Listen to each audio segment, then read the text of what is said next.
आपको अपना इंट्रोडक्शन देता हूँ। This side Mohammad Hammad Ali. I am supervisor from FLP। I am working as a supervisor in FLP। So आप में से बहुत से पर्सन मुझे जानते होंगे, जो ओल्ड हैं यहाँ पे, और जो न्यू पर्सन है वो मुझे नहीं जानते होंगे, क्योंकि मोस्टली मैं जो उनसा ग्रुप में एक्टिव नहीं होता। सो आज मैं आप लोगों को बेसिक जो हमारा टॉपिक है वो है ऑब्जेक्शन हैंडलिंग के ऊपर। ठीक है। सो हम आप सबको पता है, हम सबको ऑब्जेक्शन आते हैं during training, during prospecting, during 2CC plan. कोई भी चीज़ हो उसके अंदर हमें ऑब्जेक्शंस को फेस करना पड़ता है, हर तरह के ऑब्जेक्शंस आते हैं। ठीक है। सो फर्स्टली मुझे आप लोग चैट बॉक्स में बताएं कि आप लोगों को कौन कौन सा ऑब्जेक्शन आता है या आप कौन कौन सा ऑब्जेक्शन फेस करते हैं। सो मुझे जो आप चैट बॉक्स में सब बताएं, ताकि हर एक ऑब्जेक्शन के ऊपर मैं आपको कुछ सोल्यूशन प्रोवाइड कर सकूं कि आप लोगों ने ऑब्जेक्शन को कैसे हैंडल करना है। सो हरी अप गाइस, मुझे चैट बॉक्स में बताएं आप सबको क्या क्या ऑब्जेक्शन आते हैं।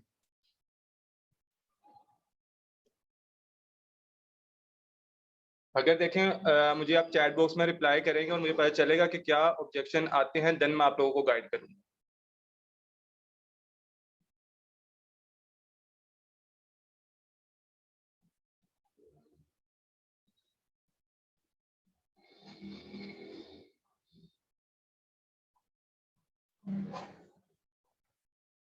ओके, 3 to 4% ने मुझे जस्ट रिप्लाई किया। काइंडली आप सब रिप्लाई करें ताकि मुझे ऑब्जेक्शन का पता चल सके और मैं उसको जो है ना प्रॉपर वे में आपको गाइड कर सकूं।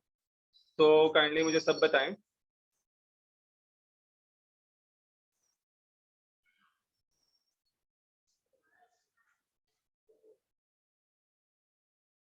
Okay okay. अच्छा, मोस्टली यहाँ पे सबको अमाउंट से रिलेटेड इशू आ रहा है कि अमाउंट जो है वो पर्सन से नहीं निकल रही है, अमाउंट की वजह से आके पर्सन 2CC करने से रह जाता है।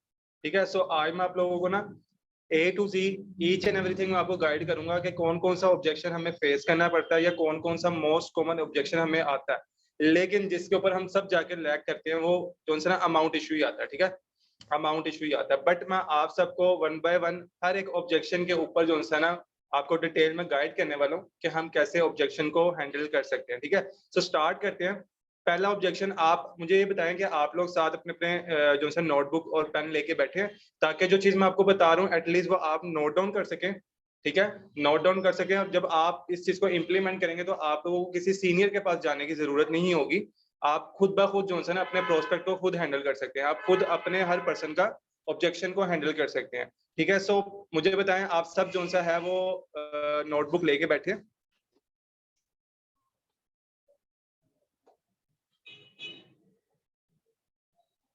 Okay okay. सो स्टार्ट करते हैं। अब पहला जो ऑब्जेक्शन आता है वो ये आता है, जब हम किसी को प्रोस्पेक्ट करते हैं या किसी को हम इनविटेशन इनवाइट करते हैं अपनी डे वन प्रेजेंटेशन के लिए या आफ्टर प्रेजेंटेशन, जो पहला ऑब्जेक्शन आता है वो ये आता है कि पर्सन हमसे ये क्वेश्चन करता है कि हमें यहाँ पे करना क्या होगा।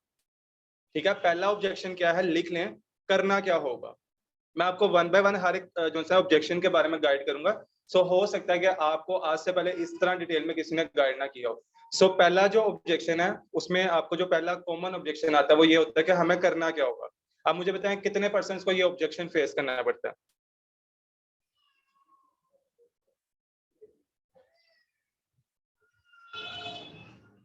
हरी अब गाइस जल्दी जल्दी से बताएं किस किस को ये फेस करना पड़ता है। Okay okay. सो इसको हमने हैंडल कैसे करना है, मैं इसके आपको ना कुछ एग्जांपल्स बताऊंगा जिसके अकॉर्डिंग जो है ना आप उसको हैंडल कर सकते हैं। ठीक है। सो नोट करें पहले एग्जांपल। आप अपने पर्सन को सिंपल वर्डिंग में ये कह सकते हैं कि देखिए सर, दुनिया के अंदर ना दो तरह के पर्सन होते हैं, दो तरह के लोग होते हैं। एक वो लोग जो किसी चीज की तारीफ करते हैं, ठीक है, तारीफ करते हैं तो उसके बदले में उसको कुछ भी हासिल नहीं होता। एक वो लोग हैं जो किसी चीज की तारीफ करे तो उसके बदले में उसको कोई ना कोई चीज हासिल होती है। ठीक है। जैसे एक एग्जाम्पल है, हम बचपन से हर एक चीज की तारीफ करते आते हैं। हम जो है ना हर एक चीज को तारीफ करते आते हैं। जैसे कि हमने कोई अच्छी जगह पे फूड, किसी अच्छे रेस्टोरेंट में चले गए, वहां पे हमें फूड पसंद आया तो हम क्या करते हैं, उसकी तारीफ करते हैं आके अपनी फैमिली के अंदर, अपने फ्रेंड सर्कल के अंदर, कि इस फलां जगह पे फलां रेस्टोरेंट में मैं गया था, उसका उसका जो फूड था उसका टेस्ट अच्छा था, तो आओ आप मेरे साथ उसको जो है ना एक दफा चेक करके आओ, या आप मेरे साथ चलो मैं आपको फूड टेस्ट करवा के लाता हूँ। तो हम वहां पे क्या करते हैं, हम तारीफ करते हैं, प्रमोट करते हैं। ठीक है। या इस तरह अगर एक और एग्जांपल ले लें, अगर हम कोई मूवी देख रहे हैं, ठीक है, हमें वो मूवी अच्छी लग रही है, चाहे वो एक्शन है, रोमांटिक है, जिस तरह की भी है, ठीक है, सैड है, लव स्टोरी है, कुछ भी है, हमें वो अच्छी लगी तो हम क्या करते हैं, हम जाके अपने फ्रेंड्स को बताते हैं कि यार मैंने आज ये मूवी देखी थी, तो मुझे इसमें ये चीज पसंद आई, तुम भी आओ मेरे साथ चलो और ये मूवी देख के आओ। वहां पे हम क्या करते हैं, हम क्या कर रहे हैं, प्रमोट कर रहे हैं, तारीफ कर रहे हैं और अगले पर्सन को इनवाइट कर रहे हैं। ठीक है, सो अब इसके बदले में आपको कुछ भी हासिल नहीं होता। अगर आपको मैं ये कहूं कि आप ऐसा काम करें जिसको प्रमोट करने पे या किसी को इनवाइट करने पे आपको अर्निंग भी होगी या आपको कुछ हासिल भी होगा, तो क्या आप उस कैटेगरी में आना पसंद करेंगे? वो कहेगा जी आना पसंद करूंगा। तो उनके एग्जैक्टली हम यहाँ पे सेम यही काम कर रहे हैं, एग्जैक्टली सेम हम यहाँ पे यही काम कर रहे हैं। क्या काम कर रहे हैं कि कंपनी के विजन को हम प्रमोट कर रहे हैं। ठीक है, हम डिफरेंट पर्संस को ट्रेन कर रहे हैं, उन्हें इनवाइट कर रहे हैं, और कंपनी का जो विजन है, कंपनी का विजन क्या है कि हमारे प्लेटफॉर्म के ऊपर ज्यादा से ज्यादा पर्सन आए जो कि स्क्रैच लेवल से अपने बिजनेस को स्टार्ट करें और एक अच्छे लेवल पे स्टेब्लिश करें। तो ये कंपनी का विजन है। तो अगर हम इस विजन को डिफरेंट पर्सन के साथ प्रमोट करते हैं या अगर हम उन्हें ये चीज गाइड करते हैं और उन्हें इन्वाइट करते हैं कि वो हमारे प्लेटफॉर्म पे आए, तो इसके बिहाफ पे कंपनी आपको एक अच्छी इनकम भी प्रोवाइड करती है। तो एक एग्जांपल ये हो गई। दूसरी एग्जांपल क्या है, आप उसके साथ स्टोरी टेलिंग कर सकते हैं। आप उसको कोई भी चीज स्टोरी के थ्रू आप गाइड कर सकते हैं कि मैं यहाँ पे, जैसे कि अगर एग्जांपल है, मैं यहाँ पे क्या कर रहा हूँ, जैसे अगर वो आपके साथ, अगर कोई स्टूडेंट है, आप किसी स्टूडेंट को प्रोस्पेक्ट कर रहे हैं, उसने आपको ये क्वेश्चन किया है कि हमें करना क्या होगा, उन्हें क्या, बेसिकली सर मैं यहाँ पे जो उनसे ना स्टूडेंट्स को गाइड करती हूँ, स्टूडेंट्स को हम सिखाते हैं, उनको लर्निंग करवाते हैं कि उन्होंने अपने बिजनेस को, जो बिजनेस करने के माइंड से यहाँ पे आए हैं, उन्होंने स्क्रैच लेवल से अपने बिजनेस को हाई लेवल पे कैसे स्टेब्लिश करना है, ताकि वो भी आगे यंगस्टर को गाइड कर सकें और उसके बिहाफ पे कंपनी आपको एक अच्छी इनकम भी प्रोवाइड कर रही है। कंपनी भी एक अच्छी इनकम प्रोवाइड कर रही है। ठीक है, सो ये 2-3 एग्जांपल्स हैं जिसको यूज करके आप जो सा है उसके उस पर्सन के इस ऑब्जेक्शन को किल कर सकते हैं कि हमें यहाँ पे करना क्या होगा। सो मुझे बताएं, करना क्या होगा वाला ऑब्जेक्शन क्लियर हो गया सबको, या किसी का कोई क्वेश्चन है यहाँ पे?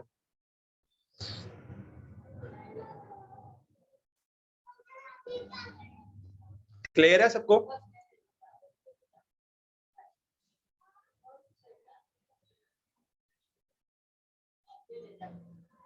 ओके, सो इसके बाद जो सेकंड हमारा वो आता है ऑब्जेक्शन, वो आता है जैसे कि हम कभी, जब हम पर्सन को पहला मैसेज, इनविटेशन मैसेज सेंड करते हैं, या अगर हम उसको इनविटेशन मैसेज नहीं सेंड कर रहे हैं, हम डायरेक्ट उसको साथ कॉल पे प्रोस्पेक्टिंग कर रहे हैं, तो वो हमसे पूछता क्या यहाँ पे इन्वेस्टमेंट तो नहीं करनी पड़ेगी?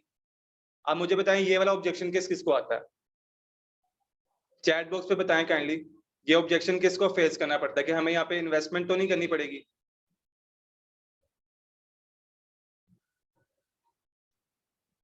ओके, सो मैं आपको ना इसका एक सोल्यूशन प्रोवाइड करने लगूं, बहुत ही सिंपल और बहुत ही यूनिक सोल्यूशन है जो मैं आपको बताने लगा हूं। आप अपने पर्सन को कैसे गाइड कर सकते हैं। उन्हें कह देखें सर, आपने पूछा कि यहाँ पे इन्वेस्टमेंट तो नहीं है, अच्छा मुझे बताएं, आपको अगर ये कंफर्मेशन हो कि आप एमबीए करने के बाद आपकी 50 से 60 हजार की नौकरी लग जाएगी, कंफर्म है, पक्का है, आपको उसमें किसी किस्म का कोई शक नहीं है कि आप अगर एमबीए की स्टडी करते हैं तो उसके बाद आपको कंफर्मेशन है आपको 50 से 60 हजार की नौकरी लग जाएगी, तो क्या आप उसके लिए 10 से 12 लाख रुपया भी लगाना पड़े तो आप लगाएंगे?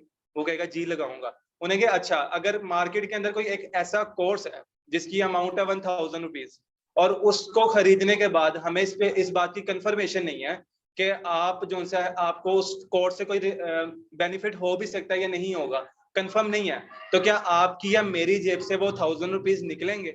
वो कहेगा नहीं निकलेगा। तो उन्हें के साथ देखें, अभी आपको मैंने जस्ट कंपनी की प्रेजेंटेशन आपको जो सा दिखाई है, जस्ट अभी आपने थोड़ा सा कंपनी का इंट्रोडक्शन के बारे में आपने समझा है या सुना है। अभी आपको ये नहीं पता कि कंपनी आपको इन फ्यूचर बेनिफिट्स देगी या नहीं, कंपनी आपके लिए बेनिफिशियल है भी या नहीं। तो जाहिर सी बात है, जब आपको कंपनी के बारे में अभी नॉलेज ही नहीं है तो आपका इन्वेस्टमेंट वाला क्वेश्चन बनता ही नहीं है।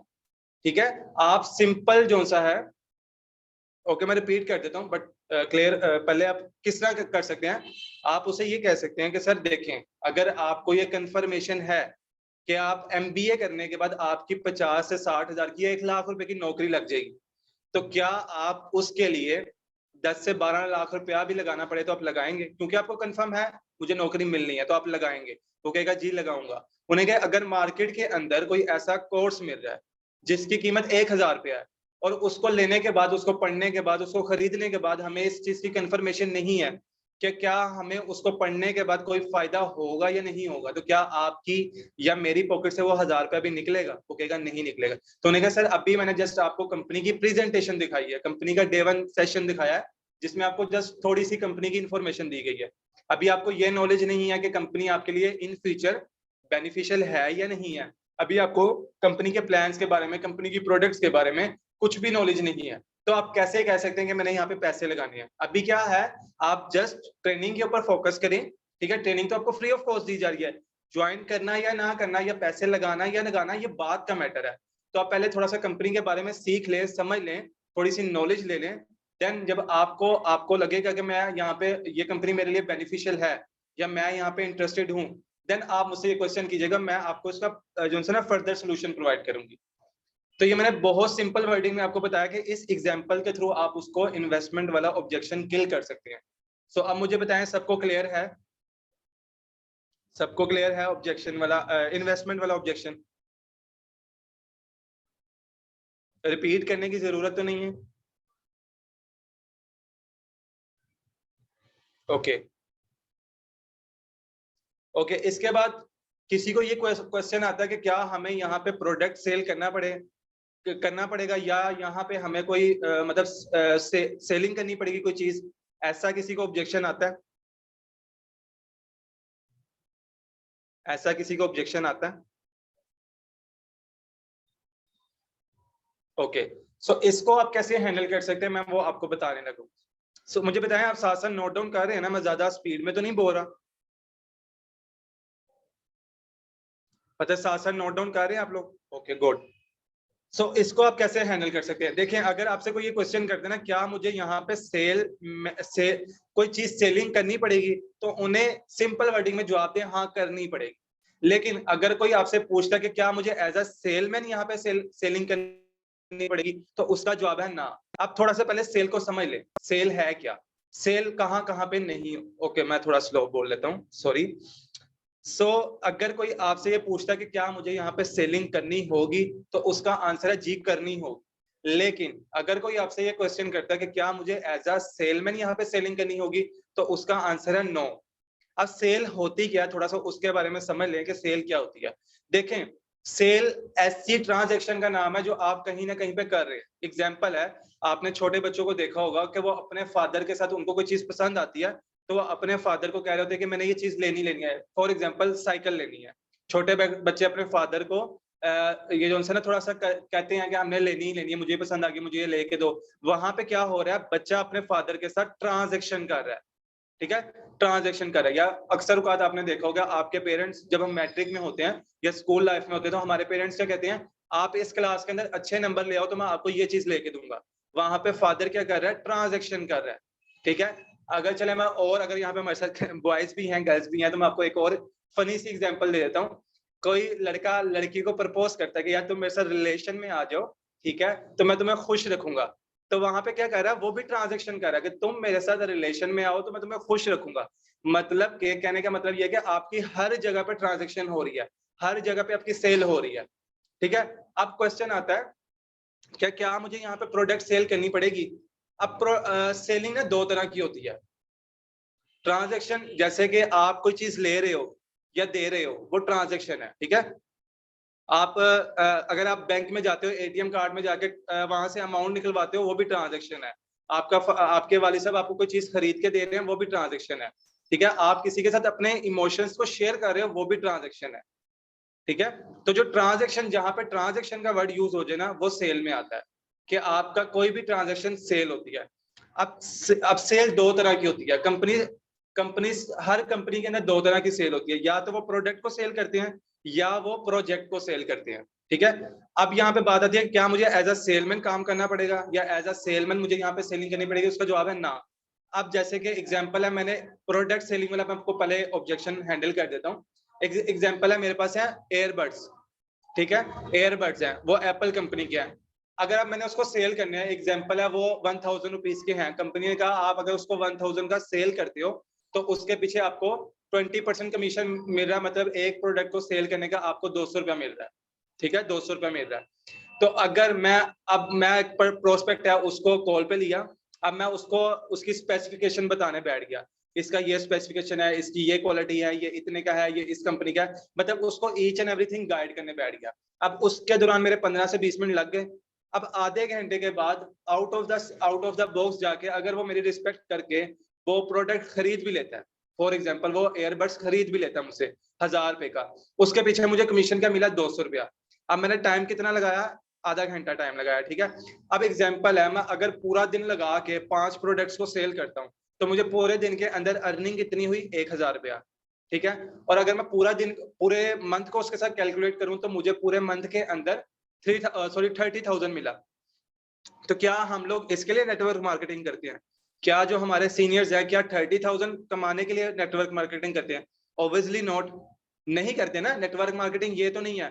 अब वहां पे आप उसको ये गाइड कर सकते हैं कि सर बेसिकली जहां मैंने आपको आधा घंटा लगा के प्रोडक्ट सेल करनी है, वहीं मैं आपको आधा घंटा लगा के कंपनी का जो प्रोजेक्ट है, कंपनी का जो प्लान है, अगर वो मैं आपको गाइड कर देता हूँ, ठीक है, और आप मेरे साथ उस प्रोजेक्ट को परचेज करने के लिए रेडी हो जाते हैं, तो उस प्रोजेक्ट पर मुझे 20% जो कमीशन मिल रहा है वो, अगर हम रैंडमली आज अगर मैं आपको एग्जांपल दूं 2cc की, तो उसके अकॉर्डिंग हमें कितने पैसे मिल रहे हैं, 25 to 26,000। तो अगर मैंने देखें अगर मैं प्रोडक्ट सेल करूं आधे घंटे के अंदर, उसके पीछे 200 मिल रहा है, पूरा दिन में मुझे 1000 रुपया मिल रहा है, पूरा मंथ में मुझे 30,000 रुपया मिल रहा है। लेकिन अगर वहीं पे मैं आधा घंटा लगा के प्रोजेक्ट समझा दूं और उसके अंदर एक कॉम्बो पैक हो जाए जिसके अंदर 19 से 20 प्रोडक्ट हो, और आप अगर वो प्रोजेक्ट मुझसे परचेज कर लें, मुझसे बाय कर लें, उसके बिहाफ पे अगर मुझे 25,000 रुपये मिल जाए, और अगर मैं एक दिन के अंदर 5 लोगों को रेडी कर लूं, उनको मैं अपना प्रोजेक्ट सेल कर लूं, तो मैंने एक दिन के अंदर 1 लाख अर्निंग कर ली, या मैंने एक दिन के अंदर अपना 1 लाख पक्का कर लिया कि मेरा 1 लाख की अर्निंग होनी ही होनी है। तो क्या हो सकता है, अगर पूरा मंथ में भी अगर वो डेली आपसे 25,000 पे क्लोज नहीं हो रहा, तो हो सकता है मंथ के अंदर 5% आपसे क्लोज हो जाए। तो क्या है, एक मंथ के अंदर जहां आपको 30,000 मिल रहा था, अगर आप वहीं पे आधा घंटा प्रोजेक्ट को समझाने पे लगाते हैं, तो वहां पे आपको 1 लाख तक की अर्निंग हो सकती है। तो ये थोड़ा सा डिटेल में चला गया कि जो क्वेश्चन आपसे करते हैं पर्सन कि क्या हमें यहाँ पे सेलिंग करनी होगी या नहीं होगी, तो थोड़ा सा उसको मैंने डिटेल में आपको क्लियर कर दिया कि आप उसको किस तरीके से ये सेलिंग वाला पॉइंट जो है ना वो क्लियर कर सकते हैं। सो मुझे बताएं, ये वाला ऑब्जेक्शन सबको क्लियर है? किसी का कोई क्वेश्चन चैट बॉक्स में पूछ ले। क्लियर है आप सबको? काइंडली चैट बॉक्स के अंदर एक्टिव रहा करें, थोड़ा सा ना मुझे क्या होता है आपके एक्टिव रहने से ना मोटिवेशन मिलती है। सो काइंडली एक्टिव रहा करें और मुझे बताया करें। ओके ओके, इसके बाद ना अब दो तीन ना अब ऐसे कॉमन ऑब्जेक्शंस हैं जो कि हर एक को आते हैं, सबको आते हैं। जैसे कि टाइम वाला, कि मेरे मतलब जब हम उसको ट्रेनिंग के लिए कहते हैं, जब उसको हम रिकॉर्डिंग या कोई लाइव सेशन के लिए इनवाइट करते हैं, तो आगे से उसका ऑब्जेक्शन होता है कि मेरे पास तो टाइम नहीं है, मैं तो यहाँ पे बिजी हूँ।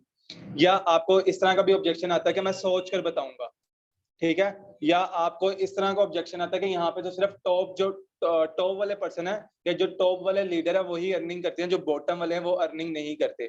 या यहाँ पे आपको इस तरह का भी ऑब्जेक्शन आता है कि मैंने ट्राई किया था, मैंने पहले नेटवर्क मार्केटिंग को ट्राई किया था, मैं इस वजह से नहीं करना चाह रहा। तो ये कुछ कॉमन से ऑब्जेक्शन हैं जो हर एक को आते हैं। सो मुझे बताएं, आप में से किस किस को आते हैं? टाइम का हो गया, सोचकर बताऊंगा, टॉप अर्नर वाले, या मैंने पहले ट्राई किया था, इस तरह के ऑब्जेक्शंस किस किस को आते हैं?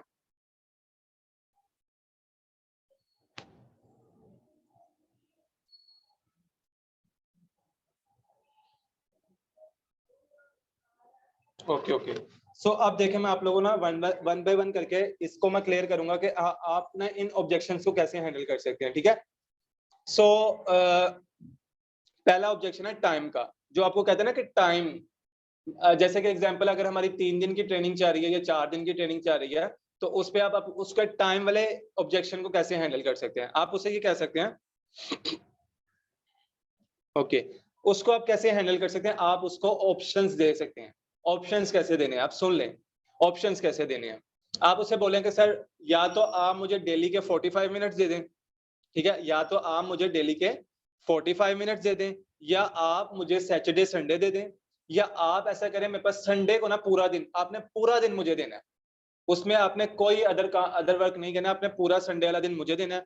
या आपके पास ये ऑप्शन है, या तो आपके पास ये ऑप्शन है कि आप सैटरडे और संडे 2 दिन मुझे दे दें, या आपके पास ये ऑप्शन है कि आप डेली मुझे 45 मिनट देते हैं। क्यों? क्योंकि 45 टू 1 आवर्स का हमारा ट्रेनिंग सेशन होता है। आप जस्ट मुझे वो डेली बेसिस पे इतना टाइम देते हैं। तो आप मुझे बताएं आप किस कौन सा ऑप्शन आपके लिए सूटेबल है। अब जाहिर सी बात है वो ना आपको आपके लिए सैटरडे संडे के लिए राजी होगा, ना वो आपको कभी जिंदगी संडे का पूरा टाइम देगा। तो ऑटोमेटिकली वो आपको क्या कहेगा, ओके सर मैं इस चीज के लिए रेडी हूं कि मैं आपको डेली बेस पे 45 मिनट्स दे सकता हूँ। ठीक है, तो क्या हुआ, उसका टाइम वाला जो ऑब्जेक्शन है वो किल हो गया, यहीं पे खत्म हो गया। आपने जब उसको ऑप्शन दे दिए ना, तो अब उसके पास कोई ऑप्शन ही नहीं है कि इन 3 ऑप्शंस के अलावा कोई चौथा ऑप्शन आपको बताए। अगर वो आपको बताता भी है तो उसको आप वहां पे ये कह सकते हैं कि सर मेरे पास तो ये 3 ऑप्शन हैं, आप देख लें, अगर तो आपको सूटेबल है तो आप मेरे साथ आ सकते हैं, अदरवाइज कोई मसला नहीं, हमारे साथ और बहुत से पर्सन है जिन्हें हमने गाइड करना है। ठीक है, तो आपके पास ये 3 ऑप्शन है, आप इन 3 ऑप्शन से मुझे बता दें कौन सा आपके लिए सूटेबल है, सो मैं उसके अकॉर्डिंग आपको गाइड कर दूं। सो ये बेस्ट ऑप्शन है टाइम के ऑब्जेक्शन को हैंडल करने के लिए। दूसरा, अगर आप जैसे कि एग्जांपल है, आप प्रोस्पेक्टिंग की डे 1 सेशन दिखाया, उसके बाद आपने फॉलो अप के लिए कॉल कर ली। अब वहां पे आपने क्या करना है, आपने जैसे ही फॉलो अप को खत्म किया, आपने जैसे ही फॉलो अप एंड किया, आपने कॉल एंड होने से पहले नेक्स्ट फॉलो अप के लिए उससे टाइम ले लेना है। आपने नेक्स्ट फॉलो अप के लिए उससे टाइम ले लेना है। इस तरह क्या होगा, आप एग्जैक्ट उसी टाइम पे उसको अप्रोच करेंगे, फिर उसके पास भागने के लिए कोई ऑप्शन नहीं बचेगा। उसको पता होगा कि मैंने ये टाइम दिया तो मैंने इस टाइम पे एक्टिव होना है, तो आपने एग्जैक्ट उसी टाइम के ऊपर उसका फॉलो अप ले लेना है। और ये बात आप एक दफा ये इंप्लीमेंट करके देख लें कि आप जब फॉलो अप ले रहे हैं ना, तो आप जो नेक्स्ट आपने उसको ट्रेनिंग देनी है, आप उसके लिए टाइम ले लें, या जो नेक्स्ट ट्रेनिंग का आपने फॉलो अप लेना है, आप उसके लिए उससे पहले ही टाइम ले लें। तो आप देख लीजिएगा, आपको टाइम जो आता है ना इश्यू, कि ये टाइम नहीं हो रहा, हमारे पर्सन तो एक्टिव नहीं हो रहे, वो तो हमें रिस्पॉन्स नहीं कर रहे, तो आपका जो टाइम वाला ऑब्जेक्शन है वो हैंडल हो जाएगा। ठीक है, अब बात आती है जो दूसरा ऑब्जेक्शन है कि सोच कर बताऊंगा, या मैं अपने सोच कर बताऊंगा या किसी से बात करके बताऊंगा। अब वहां पे आप क्या कर सकते हैं, आप उसे ना अर्जेंसी क्रिएट कर सकते हैं। अर्जेंसी का तो आप सबको पता है ना, अर्जेंसी किसे कहते हैं। तो वहां पे आप उसके ऊपर अर्जेंसी क्रिएट कर सकते हैं। अब अर्जेंसी आप किसी भी तरह की अर्जेंसी क्रिएट कर सकते हैं। आप उसको वहां पे प्रॉफिट और लॉस की स्टेटमेंट गाइड कर सकते हैं कि सर अगर आपने अभी इतने दिन के अंदर या 2 दिन के अंदर अगर आपने ज्वाइन कर लिया, 2cc कर लिया, तो आपको ये प्रॉफिट होने वाला है। अगर आपने 2 दिन के अंदर इसको ज्वाइन ना किया तो आपको ये लॉस होने वाला है। सो वहां पे आप उसको प्रॉफिट और लॉस की स्टेटमेंट गाइड कर सकते हैं, या वहां पे आप उसको अर्जेंसी क्रिएट कर सकते हैं। अर्जेंसी के साथ भी और प्रॉफिट और लॉस की स्टेटमेंट के साथ भी उसका ये जो ऑब्जेक्शन है, सोच कर बताऊंगा तो वो किल हो जाएगा। ठीक है, सो अब बात आती है टॉप अर्नर वाले। क्या यहाँ पे सिर्फ टॉप अर्निंग पे, जो टॉप पे बैठे हैं वही सिर्फ अर्निंग करते हैं, बॉटम वाले तो अर्निंग करते नहीं। आप उन्हें बताएं, आप उन्हें ना फर्स्ट ऑफ ऑल तो टेस्टिमनीज के साथ भी क्लियर कर सकते हैं। आप उन्हें टेस्टिमनीज दिखा सकते हैं अपने टॉप अर्नर्स वालों की, या आप किसी की जर्नी दिखा सकते हैं, जैसे कि आप मैम उमैम की जर्नी दिखा सकते हैं, आप जो है सरमानी की ऑब्जेक्शन जर्नी दिखा सकते हैं कि उन्होंने किस लेवल से स्टार्ट किया, वो आज किस लेवल पे वर्क कर रहे हैं। ठीक है, टेस्टिमनीज दिखा सकते हैं। दूसरा, आप उन्हें ये गाइड कर सकते हैं कि सर देखें, जो हमारे टॉप पर है, जैसे कि एग्जांपल है मैम उमाइम, वो मैनेजर लेवल पे काम कर रही हैं, तो क्या कंपनी ने डायरेक्ट उनको मैनेजर की पोस्ट पे ही जगह दी है? क्या उनको डायरेक्ट मैनेजर की ही पोस्ट दी है मैम कंपनी ने? क्या उन्होंने कभी 2cc लेवल डन नहीं किया? क्या कभी वो सुपरवाइजर, या क्या कभी वो असिस्टेंट मैनेजर, या कभी वो मैनेजर नहीं बनी? क्या इन स्टेप्स से होकर नहीं गुजरी? जाहिर सी बात है उन्होंने भी कभी 2cc किया, वो भी इन चीजों से गुजर कर आज मैनेजर बन गया। तो ऐसा हरगिज नहीं है कि टॉप वाले यहाँ पे जस्ट अर्निंग करते हैं, यहाँ पे बॉटम वाले भी अर्निंग करते हैं। और नेटवर्क मार्केटिंग वाहिद ऐसा प्लेटफॉर्म है जहां पर जो बॉटम वाले हैं उनको एक ना एक दिन वो अपॉर्चुनिटी मिलती है कि जो वो अपने टॉप के लीडर्स को हिट कर सकते हैं, उनका रिकॉर्ड तोड़ सकते हैं। वाहिद नेटवर्क मार्केटिंग ऐसा प्लेटफॉर्म है जहां पे बॉटम वाले कभी ना कभी जाकर अपने टॉप वाले पर्सन को या अपने टॉप लीडर्स को हिट कर सकते हैं, उनका रिकॉर्ड तोड़ सकते हैं। कॉर्पोरेट वर्ल्ड में जो होता है, ये होता है कि आप जो नीचे बॉटम वाले होते हैं ना, वो कभी भी ऊपर नहीं जा सकते। जैसे एग्जाम्पल, कोई चपड़ासी अगर किसी कंपनी में काम कर रहा है, तो क्या वो कंपनी के सीईओ तक की सैलरी ले सकता है? कि कभी वो उसकी पोस्ट तक पहुंच सकता है? ऑब्वियसली नॉट, कभी भी नहीं जा सकता। तो ये कॉर्पोरेट वर्ल्ड है। बट नेटवर्क मार्केटिंग के अंदर हर एक को सेम अपॉर्चुनिटी मिलती है कि वो कभी ना कभी टॉप पर जा सकता है। सो ये जो टॉप अर्निंग वाला जो आपको आता है ना, कि टॉप अर्नर जो हैं वही टॉप बैठे हुए अर्निंग करते हैं, सो उनके ऑब्जेक्शन को आप ऐसे किल कर सकते हैं। ठीक है, दूसरी बात आती है कि आई ट्राई दिस, कि मैंने ट्राई किया था, या मैंने कभी पहले ट्राई किया था, मैं इस नेटवर्क मार्केटिंग को नहीं करना चाहता, वो वर्डिंग, ये वर्डिंग ही गलत है, ट्राई करने वाली वर्डिंग ही गलत है। आज आप लोग अपनी लाइफ से ये ट्राई वाला वर्ड निकाल दें। ट्राई तो कुछ होता ही नहीं। क्या ट्राई? आप खाना खाने बैठे हैं, आप अगर कह रहे हैं कि मैं खाना खाने की ट्राई करूंगा, तो क्या आप खाने की ट्राई कर रहे हैं? नहीं होगा ना, या तो आप खाना खाएंगे या नहीं खाएंगे। ठीक है, आपने मूवी देखनी है तो आप क्या करेंगे? मैं मूवी देखने की ट्राई कर रहा हूँ, क्या क्या ट्राई कर रहे हैं? कुछ भी ट्राई नहीं है, या तो आप देखेंगे या तो आप नहीं देखेंगे। तो ट्राई वाला जो वर्ड है ना, वो अपनी लाइफ से निकाल दें। आप उन्हें कहें, देखिए सर, हो सकता है कि जो आप पहले के जो आपके एक्सपीरियंस हैं, हो सकता है कि जिसने आपको पहले गाइड किया उनकी और हमारी एज के अंदर डिफरेंस हो। जैसे कि जब हम पहले वक्तों में जब हम काम करते थे, तो जो हमारे अपलाइंस होते थे, उनकी मोस्टली एज होती थी 30 to 40। ठीक है, 30 से 40 साल के दरमियान उनकी एज होती थी।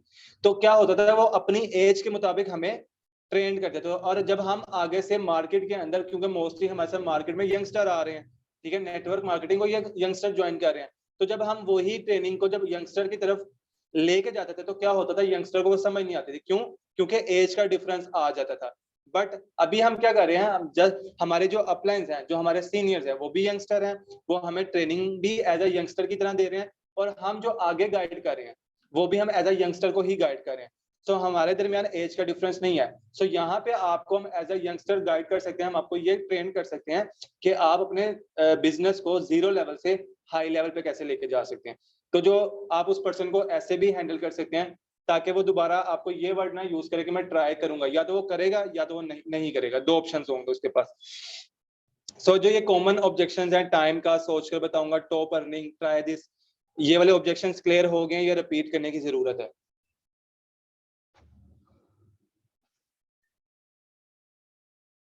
क्लियर है सबको?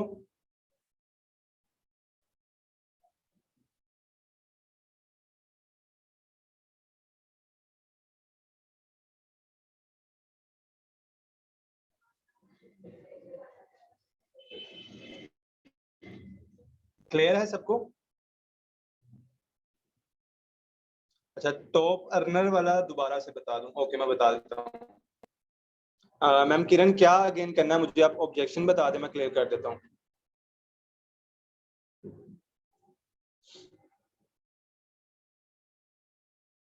ओके, सो ट्राई वाला रिपीट दोबारा करते हैं। ओके ओके, एक टॉप अर्नर वाला और ट्राई वाला, ठीक है, मैं आपको दोबारा क्लियर कर देता हूँ। टॉप अर्नर, उन्हें बोलेंगे कि सर देखें, पहले तो आप सबसे पहले जो टॉप अर्नर वाला आपको ऑब्जेक्शन आता है ना, मैम हुमैरा, मैं आपको वो भी गाइड कर देता हूँ। ओके, जो टॉप अर्नर वाला इशू आता है ना, कि टॉप अर्नर वाला जो इशू आता है, आप उसको टेस्टिमनीज दिखा सकते हैं अपने किसी भी सीनियर लीडर की, या आप उन्हें जर्नी दिखा सकते हैं, जैसे कि मानिक सर की, मैम उमायम की, किसी भी लीडर की आप अपने अपलाइन की जर्नी दिखा सकते हैं। ठीक है, आप किसी की भी मैम वो अमाउंट वाला हमारा बेसिक इशू है, तो वो लास्ट में मैं आप सबको डिटेल में गाइड करूंगा। सो उसी की तरफ आ रहा हूँ। सो पहले जो कॉमन और छोटे छोटे ऑब्जेक्शन आते हैं, मैं पहले वो क्लियर कर रहा था।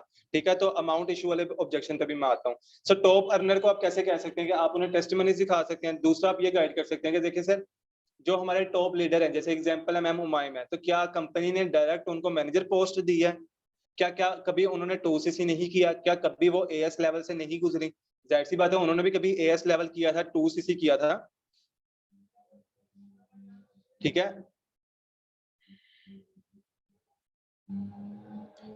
ओके, सो मैं आपको वो भी क्लियर कर देता हूँ। ठीक है, आप उन्हें बता सकते हैं कि उन्होंने भी 0 लेवल से स्टार्ट किया था, तो वो आज टॉप पे गई है। तो ऐसा नहीं है कि नेटवर्क मार्केटिंग के अंदर जस्ट टॉप वाले जो सा वो करते हैं, अर्निंग करते हैं, बॉटम वाले नहीं करते। नेटवर्क मार्केटिंग एक वाहिद वो प्लेटफॉर्म है जहां पे बॉटम वाले भी टॉप को हिट कर सकते हैं, टारगेट कर सकते हैं, कभी उनके रिकॉर्ड को तोड़ सकते हैं। कॉर्पोरेट वर्ल्ड में होता है कि जो बॉटम वाले होते हैं वो कभी टॉप पर नहीं पहुंच पाते। ठीक है, ओके मैम, एमन मैं आपको भी आपका भी क्लियर कर देता हूँ। ओके ओके, मैं आपके क्वेश्चन पढ़ लूं। ओके, सो सर, मेल और फीमेल प्रोस्पेक्टिंग के लिए बहुत इशू आता है।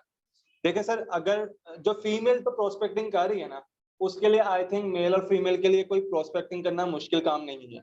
लेकिन अगर कोई मेल प्रोस्पेक्टिंग कर रहा है और उसको लगता है कि वो आगे फीमेल है, उसके लिए थोड़ा सा डिफिकल्ट हो रहा है। तो आज मेरी बात एक याद कर लें, जो ये आप लोग फर्स्ट मैसेज ड्रॉप करते हैं ना, के लिए फर्स्ट मैसेज ड्रॉप करते हैं, तो जहां तक मेरा ख्याल है कि वो जो सा वे है ना, वो गलत है, वो कोई अच्छा वे नहीं है।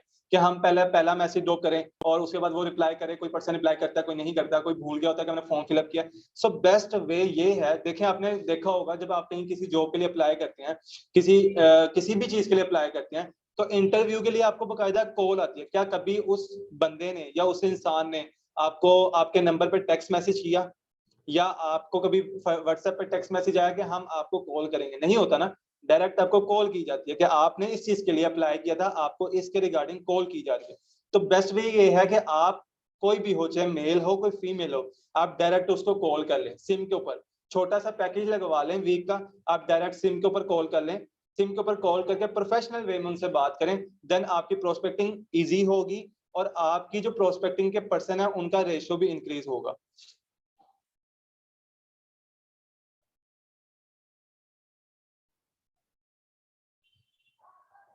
ओके मैम, प्रोस्पेक्टिंग के हवाले से भी मैं आपको सेशन लगा दूंगा, या आप मुझसे पर्सनली कांटेक्ट कर लीजिएगा, मैं बता दूंगा, ठीक है। अभी यहाँ पे किसी ने क्वेश्चन किया कि नेटवर्क मार्केटिंग से आने वाली इनकम जो है वो हराम है या हलाल है? फर्स्ट ऑफ ऑल देखें, आप सब एएस लेवल पे काम कर रहे हैं, ठीक है, आप सभी और हम सब एएस लेवल पे काम कर रहे हैं। अब एएस लेवल पे क्या होता है कि जब आप मेहनत करते हैं तो आपको उसी के अकॉर्डिंग एक्टिव इनकम मिलती है, ऐसे ही है। तो जो आप मेहनत कर रहे हैं, जिस काम के अंदर आप मेहनत कर रहे हैं, वो उससे आने वाली इनकम हलाल है, ठीक है। अब बात आती है कि सुपरवाइजर के बाद हमें पैसिव इनकम भी तो आती है, उसमें तो हम क्या कर रहे हैं, उसमें तो हमें इनकम आ रही है, क्या वो हमारे लिए हलाल है? अब देखा जाए, जब आप सुपरवाइजर बनते हैं तो क्या आप प्रोस्पेक्टिंग करना छोड़ देते हैं, या क्या आप अपनी टीम को गाइड करना छोड़ देते हैं, या क्या आपका प्रोस्पेक्ट या आपका डाउनलाइन क्या अपने पर्सन का test, senior approach, follow up, reviews वगैरह, क्या आपका प्रोस्पेक्ट, आपका डाउनलाइन अपने पर्सन को आपके पास नहीं लेके आता? आता है ना आपके पास, लेके आता है। तो वहां पे क्या हो रहा है, आप मेहनत कर रहे हैं।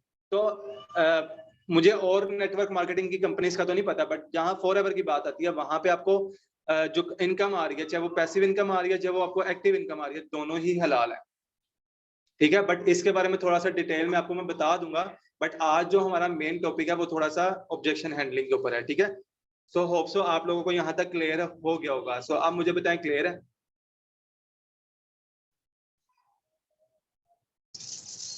Okay, okay. सो आपने कहा कि फर्स्ट कॉल पे कहते हैं कि हम अटेंड करेंगे सेशन, बट उसके बाद वो एक्टिव नहीं होते। देखें, आपने जब प्रोस्पेक्टिंग करनी है ना, तो उस प्रोस्पेक्टिंग के दौरान आपने क्या करना है, आपने नीड को आइडेंटिफाई करना है। नीड आइडेंटिफिकेशन बहुत जरूरी है, बहुत जरूरी है, बहुत जरूरी है।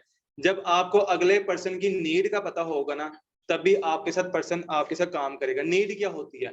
नीड का होता है कि अगला इंसान आपके साथ इस प्लेटफॉर्म को क्यों ज्वाइन करना चाह रहा है, या उसने फॉर्म ही क्यों फिल किया। आपके पास जब नीड होगी ना अगले पर्सन की, उसकी नीड आपके हाथ में होगा। आपने सबने, किसी ने आई थिंक साइंस में मैट्रिक किया होगा, किसी ने आर्ट्स में किया होगा, बट न्यूटन के थर्ड लॉ ऑफ मोशन के बारे में किसी ने पढ़ा है ना? सबने ही पढ़ा होगा या सुना होगा।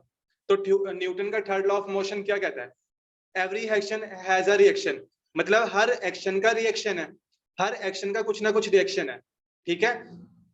तो क्या होगा, जब आप पर्सन की नीड को आइडेंटिफाई करेंगे, तो उसका हॉट बटन, उसका वीक पॉइंट आपके हाथ में होगा, उसका एक्शन आपके हाथ में होगा, तो आप उसके रिएक्शन को कंट्रोल कर सकते हैं, ठीक है। जब एक्शन, अगला पर्सन एक्शन कर रहा है, आपको अपनी नीड बता रहा है कि मुझे इस प्लेटफॉर्म की जरूरत क्यों है, मैंने ये फॉर्म फिलअप क्यों किया, जब वो आपको नीड के बारे में बता रहा है, तो इट्स मीन उस पर्सन का हॉट बटन कहते हैं गरम बटन, जिसको दबाने से आप अगले इंसान को फौरन से पहले अपने साथ ज्वाइन करा सकें। तो अगले इंसान की जब नीड आपको पता होगी, तो उसका हॉट बटन आपके हाथ में आ जाएगा, ठीक है। तो जब हॉट बटन आपके हाथ में आ गया, तो इट्स मीन आप उसको इजीली गाइड कर सकते हैं कि यहाँ पे हम आपको क्यों लेके आए हैं, या आपके लिए ये प्लेटफॉर्म क्यों जरूरी है, ठीक है। तो अब अगर किसी को नीड आइडेंटिफिकेशन का नहीं पता, तो आप सॉरी यूट्यूब के ऊपर जाइएगा, यूट्यूब के ऊपर need identification by sir Ashutosh के नाम से आएगी एक वीडियो, आशुतोष प्रतिहर्ष नाम है, इंडिया के लीडर हैं। आप उनका नाम सर्च करके नीड आइडेंटिफिकेशन की वीडियो निकाल लीजिएगा, ठीक है, और वो देख लीजिएगा। आई थिंक वो 17 मिनट्स की वीडियो है, उसको अच्छे से देखें, आपको पता चल जाएगा कि नीड को कैसे आइडेंटिफाई करना है, ठीक है। अब यहां तक सबको क्लियर है? अब हम जो हमारा बेसिक ऑब्जेक्शन है अमाउंट से रिलेटेड, अमाउंट से रिलेटेड। क्या उसकी तरफ आऊं या अभी भी किसी को कोई क्वेश्चन है?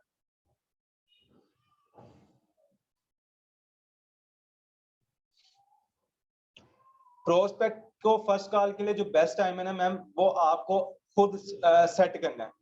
ठीक है, आपको जो सा है ना, वो आपने खुद अपना स्केड्यूल मैनेज करना है, अपना टाइम टेबल खुद उस करना है।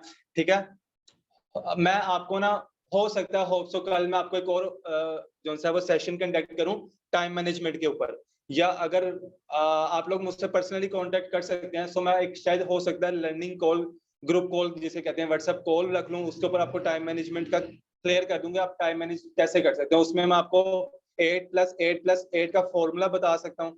ठीक है, या आपको 8 टिप्स दूंगा कि आप अपने टाइम को कैसे मैनेज कर सकते हैं। सो वो मैं आपको भी इंशाल्लाह वेरी सून आपको गाइड कर दूंगा। सो अब हम बेसिक इशू की तरफ आते हैं, जो कि आता है अमाउंट इशू। अब अमाउंट इशू किस किस पर्सन को आता है? मैम आयशा, मैं रिपीट कर देता हूँ लास्ट पर। ठीक है, मुझे रिमाइंडर करवाइएगा, मैं आपका क्वेश्चन दोबारा रिपीट कर दूंगा। ठीक है, सो अब मुझे बताएं अमाउंट वाला इशू किस किस को आता है, और कौन चाहता है कि मैं अमाउंट वाला इशू जो है ना बहुत सिंपल वे में उसको हल कर लूं।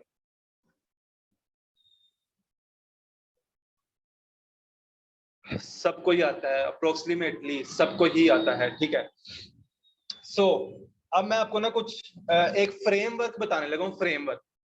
उसमें मैं एग्जांपल अमाउंट इशू वाले से रिलेटेड जो सा एग्जांपल को यूज करूंगा, बट वो फ्रेमवर्क आप किसी भी ऑब्जेक्शन में लगा सकते हैं। कोई भी ऑब्जेक्शन हो, कोई भी सिंगल ऑब्जेक्शन हो, आप उसके अंदर उस फ्रेमवर्क को यूज कर सकते हैं। बट मैं अभी जो फ्रेमवर्क है जस्ट अमाउंट से रिलेटेड उसको यूज करूंगा। ठीक है, एग्जाम्पल के थ्रू। सो मैं पहले आपको ये चीज क्लियर कर देता हूँ कि ऑब्जेक्शन इंसान पुट क्यों करता है। आपको पता है इतनी बड़ी कंपनी है, 45 ईयर से चल रही है, इतनी बेस्ट प्लेटफॉर्म है, लेकिन इंसान हमारे साथ ऑब्जेक्शंस क्यों लेके आता है? क्या आप लोगों ने कभी रियलाइज किया, क्या कभी आपने उसको एनालाइज किया कि इंसान हमारे साथ ऑब्जेक्शन क्यों लेके आता है? कोई मुझे बता सकता है कि ऑब्जेक्शंस क्यों आते हैं? पहले तो मुझे ये बताएं, किसी को पता है कि ऑब्जेक्शंस क्यों आते हैं?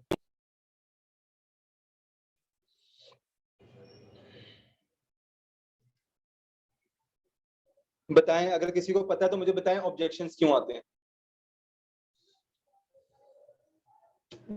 नेगेटिव थॉट्स, अच्छा, इनके अलावा मैम हदीका के अलावा? जब वाई क्लियर नहीं होती, ओके। इसके अलावा? ओके, हम प्लेटफॉर्म की इंपॉर्टेंस नहीं क्लियर कर पाते, ओके। ट्रस्ट इश्यूज, ठीक है। उसके डाउट क्लियर नहीं होते, ठीक है। डर की वजह से, ठीक है। ओके, सो मैं ना आपको 3 बेसिक रीजंस बताने लगा हूँ जिसकी वजह से इंसान ऑब्जेक्शन पुट करता है। अब वो नोट डाउन कर लें, वो तीन तीन ऑब्जेक्शन, तो सॉरी 3 रीजंस क्या है। अब पहली रीजन क्या है कि अगला इंसान आपको इसलिए ऑब्जेक्शन पुट करता है कि वो आपको स्मार्ट दिखना चाहता है, वो आपको स्मार्ट साउंड करता है। स्मार्ट साउंड क्या होता है?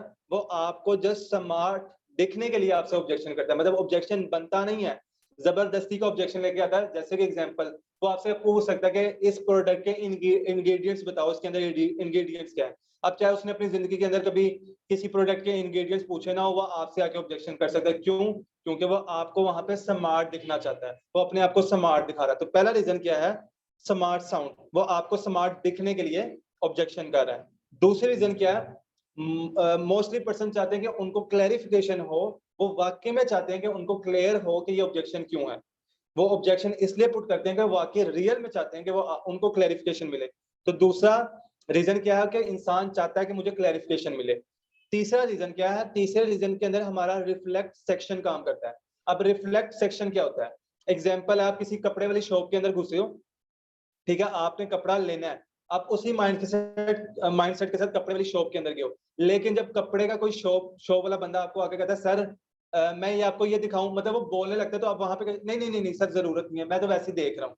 तो वो क्या है? वो हमारा रिफ्लेक्ट सेक्शन है। मतलब बाज़ औक़ात हमारे जो फ्यूचर के, मतलब हमारे पास के जो एक्सपीरियंस हमारे साथ हुए होते हैं, उसके बिहाफ पे हम रिफ्लेक्ट सेक्शन करते हैं। मतलब हम किसी को अप्रोच करने लगते हैं, उसे इनवाइट करने लगते हैं, तो वो बना कहता है, नहीं नहीं नहीं नहीं, मैंने नहीं, मैं नहीं, रहने दे, छोड़ दे, मुझे नहीं करना, मैं इंटरेस्टेड नहीं हूँ। तो वहां पे क्या होता है? हमारा रिफ्लेक्ट सेक्शन काम कर रहा होता है।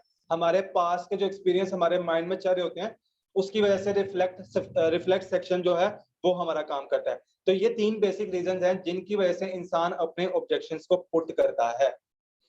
ठीक है, सो अब हम मेन पॉइंट की तरफ आते हैं, जो कि मेन पॉइंट था कि अमाउंट इशू सबको ही आता है, सबको ही आता है।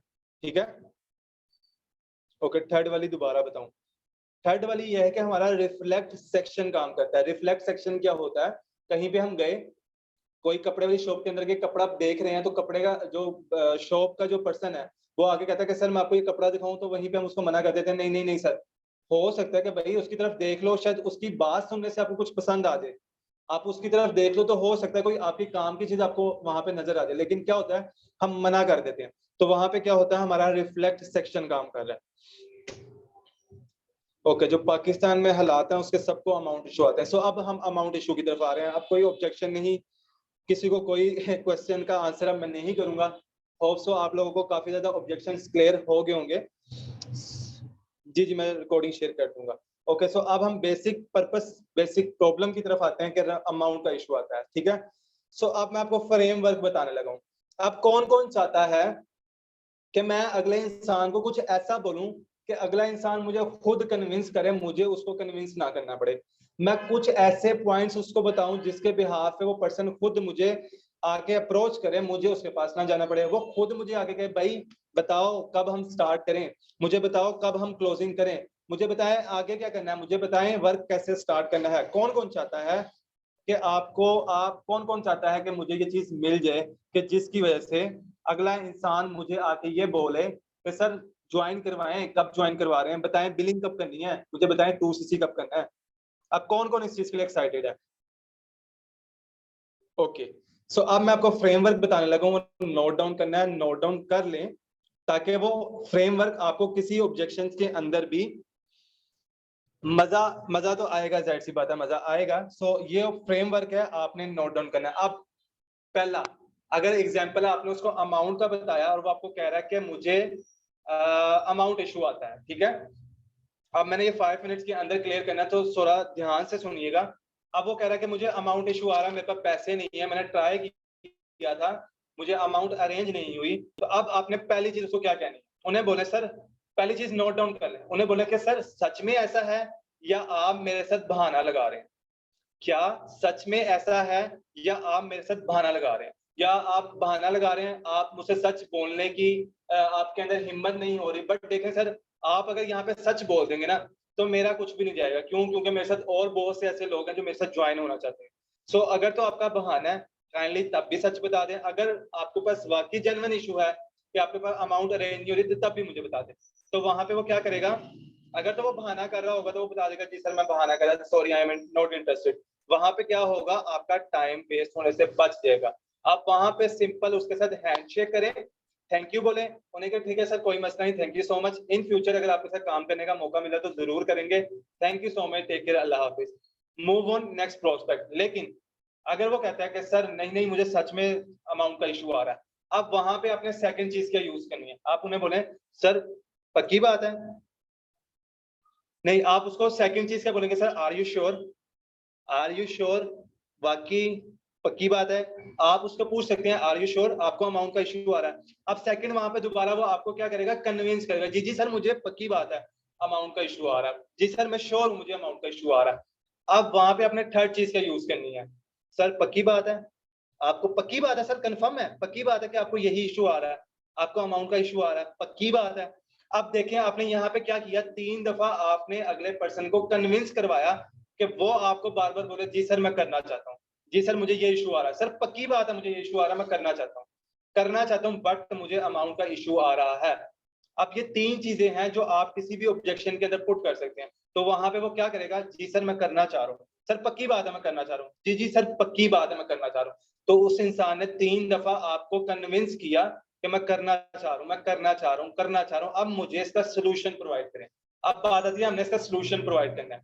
अब अमाउंट वाले इशू को हम कैसे हैंडल कर सकते हैं, या तो आप उसको किसी स्टोरी के साथ रिलेट कर दें, ठीक है। एग्जांपल है जैसे आप अपनी जर्नी बता सकते हैं, या आपकी टीम के अंदर कोई ऐसा पर्सन है जो बहुत ज्यादा मिडिल क्लास फैमिली से बिलोंग करता है, जिसने बहुत मुश्किल से अमाउंट को अरेंज किया, या तो उसके साथ उसकी स्टोरी रिलेट कर दें, या तो आप उसे पूछ सकते हैं अच्छा सर मुझे बताएं आप अपनी फैमिली के अंदर सबसे ज्यादा किसको पसंद करते हैं?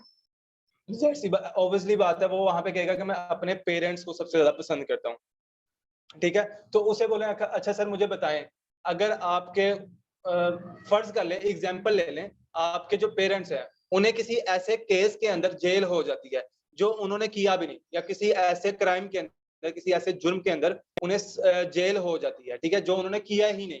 और अगर आपको पुलिस वाले कहें कि आपको इनको छुड़वाने के लिए, इनकी बेल के लिए आपको कम से कम 2 से 3 लाख अमाउंट रिक्वायर्ड है, तो क्या आप अपने पेरेंट्स को रात जेल में गुजारने देंगे या आप उनके लिए 2 से 3 लाख रुपए अरेंज करेंगे? वहाँ पे आपका पर्सन कहेगा जी, जी सर, ज़ाहिर-सी बात है, मैं वहाँ पे अरेंज करूँगा अपने पेरेंट्स को आज़ाद करवाने के लिए। ठीक है? अब दूसरी एग्ज़ाम्पल क्या है, आप वहाँ पे उसको ये भी क्लियर कर सकते हैं, सर अगर एग्ज़ाम्पल है, एक बाप है, उसने अपनी बेटी की शादी करनी है, उसके पास कुछ ज़मीन है, ठीक है? वो अर्जेंट बेसिस पे उसको बेचना चाहता है और उसकी कीमत वो 2 लाख रुपए बता रहा है कि इसकी कीमत 2 लाख है, मैं अर्जेंट बेसिस पे सेल करना चाह रहा हूँ। और आपको ये कन्फर्मेशन है कि अगर मैं आज के दौर में, आज के टाइम पे on the spot 2 lakh arrange करके ज़मीन को खरीद लेता हूँ, तो आने वाले दिनों के अंदर इस ज़मीन की कीमत दुगनी जो है तिगनी हो सकती है, मतलब दुगनी से ज़्यादा हो सकती है। हो सकता है मैंने 2 लाख में खरीदी है, आने वाले दिनों के अंदर ये 6-10 लाख पे चली जाए। तो अगर आपको कन्फर्मेशन है, तो क्या आप उस ज़मीन को लेने के लिए 2 लाख रुपए अरेंज नहीं करेंगे? वो कहेगा जी अरेंज करूँगा। तो उन्होंने कहा सर यही तो यहाँ पे भी आपने अरेंज ही तो करना है। फाइनेंशियल कैद के अंदर तो हैं आप इंडिपेंडेंट होना चाह रहे हैं, आपके पास अमाउंट नहीं है, आप अपने पेरेंट्स को सपोर्ट करना चाह रहे हैं, आपके पास अमाउंट अरेंज नहीं है, ठीक है, अमाउंट नहीं है। आप 2सीसी करना चाह रहे हैं, आप इंटरेस्टेड हैं, आप काम करना चाह रहे हैं, आपके पास अमाउंट नहीं है अरेंज। तो मुझे बताएँ अगर अभी आपके पास अमाउंट नहीं है, तो आपको लगता है कि आने वाले दिनों के अंदर अमाउंट होगी? या आपको लगता है आज अमाउंट नहीं है तो ज़ाहिर-सी बात है कल भी नहीं होगी, परसों भी नहीं होगी, इन फ्यूचर भी नहीं होगी। सो अगर तो आप फाइनेंशियली इंडिपेंडेंट होना चाहते हैं, फाइनेंशियल कैद से बाहर निकलना चाहते हैं, तो आपको आज के दौर में 1,16,000 या 1,20,000 जो भी 2सीसी की अमाउंट चल रही है, आप उसे कह सकते हैं कि आपको ये अरेंज करनी पड़ेगी। आप मुझे बताएँ, अगर आप उसको किसी एग्ज़ाम्पल के थ्रू रिलेट कर रहे हैं, आप उसे एग्ज़ाम्पल के थ्रू इतना डीपली इमोशनली ब्लैकमेल कर रहे हैं, ठीक है? तो मुझे बताओ कि आपका पर्सन अमाउंट अरेंज नहीं करेगा? वो आपको 100% श्योरिटी कहता हूँ, 100% श्योरिटी दे रहा हूँ, वहाँ पे वो आपको ये बोलेगा सर, सर, जी, जी, सर मैं ज़रूर कुछ करूँगा, मैं कुछ करके बताता हूँ आपको, ठीक है? देखें, एक इंसान इतना अक्लमंद ज़रूर होता है कि उसने अगर उसको कन्फर्मेशन है ना कि मुझे यहाँ से इन फ्यूचर बेनिफिट होने वाले हैं, तो उसको अगर कहीं से भी अमाउंट अरेंज करनी पड़ी ना, वो अमाउंट अरेंज करेगा। क्यों? एग्ज़ाम्पल है, अगर किसी बॉय की कोई गर्लफ्रेंड है ना, तो अगर उसका मोबाइल गिर के टूट जाता है, तो उस इंसान को पता होता है कि अगले 4 दिन के अंदर मैंने मोबाइल कैसे परचेज़ करना है। क्यों? क्योंकि उसकी बाबू वेट कर रही होती है ना, क्योंकि उसकी गर्लफ्रेंड वेट कर रही होती है। तो अगर उस इंसान को इतना पता होता है कि मैंने 4 दिन के अंदर अगला न्यू मोबाइल कैसे लेके आना, उसके लिए वो अमाउंट अरेंज कर लेता है। सो अगर अगर आप वहाँ पे उसको थोड़ी-सी एग्ज़ाम्पल देते हैं, थोड़ी-सी उसकी नीड के ऊपर काम करते हैं, थोड़ा-सा उसका जो इश्यूज़ हैं, उसकी प्रॉब्लम है, उसका सॉल्यूशन वहाँ पे प्रोवाइड करते हैं, उसको अगर एग्ज़ाम्पल देते हैं, तो इतना वो अक्लमंद है कि वो अपनी अमाउंट अरेंज कर सकता है। उसके लिए आपको ना सीनियर अप्रोच की ज़रूरत होगी, ना उसके लिए आपको किसी सीनियर के पास भागना पड़ेगा। आप उसको खुद ही वहाँ पे हैंडल कर सकते हैं। ठीक है? तो ये बहुत सिंपल फ्रेमवर्क है, जो आप किसी भी ऑब्जेक्शन के अंदर लगा सकते हैं। बहुत सिंपल मैंने आपको एग्ज़ाम्पल्स बताई जिसके थ्रू आप अमाउंट वाले इश्यू को क्लियर कर सकते हैं। सो अब मुझे बताएँ क्लियर हो गया? ये फ्रेमवर्क सुनकर आपको मज़ा आया या नहीं आया? या बोर हो गए? मुझे सच-सच बताइएगा।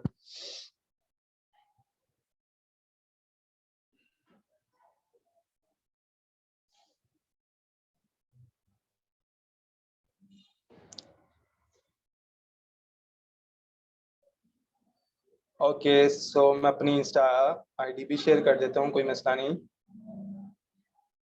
सो मुझे बताएँ क्या इससे बेहतर अमाउंट को इश्यू करने का, ऑब्जेक्शन को किल करने का, आपके पास कोई ऑब्जेक्शन लेकर आता है कि मेरे अमाउंट नहीं निकला, तो आप उसको थोड़ा-सा पर्सनली इमोशनल ब्लैकमेल करें थ्रू उसके पेरेंट्स के एग्ज़ाम्पल देके, ठीक है? थोड़ा-सा उसको जो-सा स्टोरी के साथ रिलेट करें, आप किसी अपने लीडर की, अपनी किसी की जर्नी बता सकते हैं, ठीक है?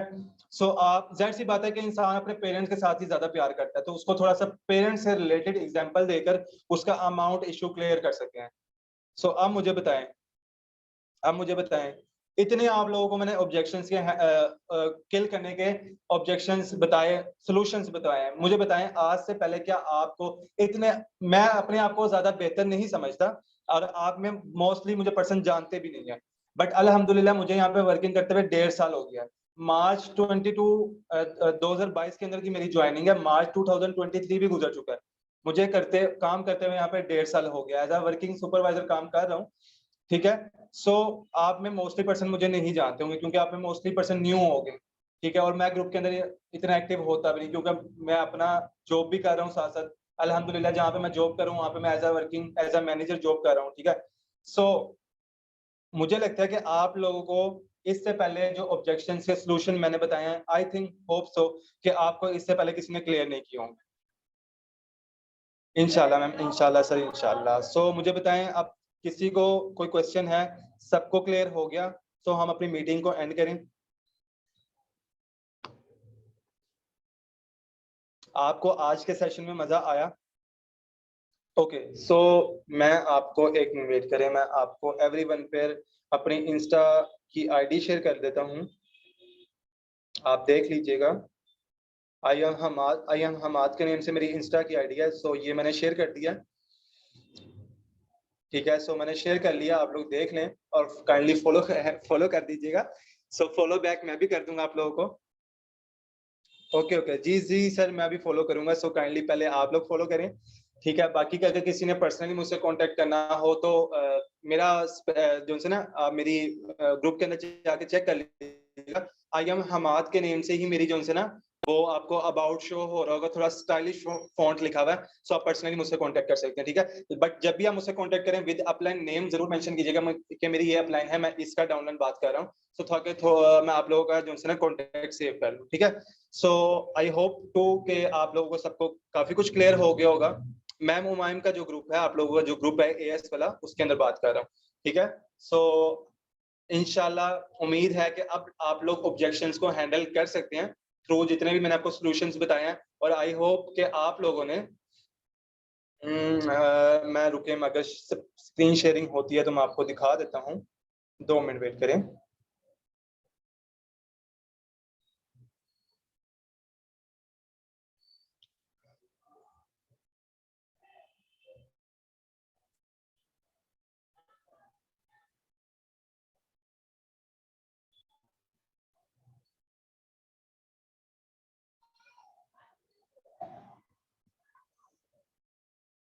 तो ये मेरी इंस्टा की जो है प्रोफाइल है, आप काइंडली चेक कर लें। शो हो रही है सबको?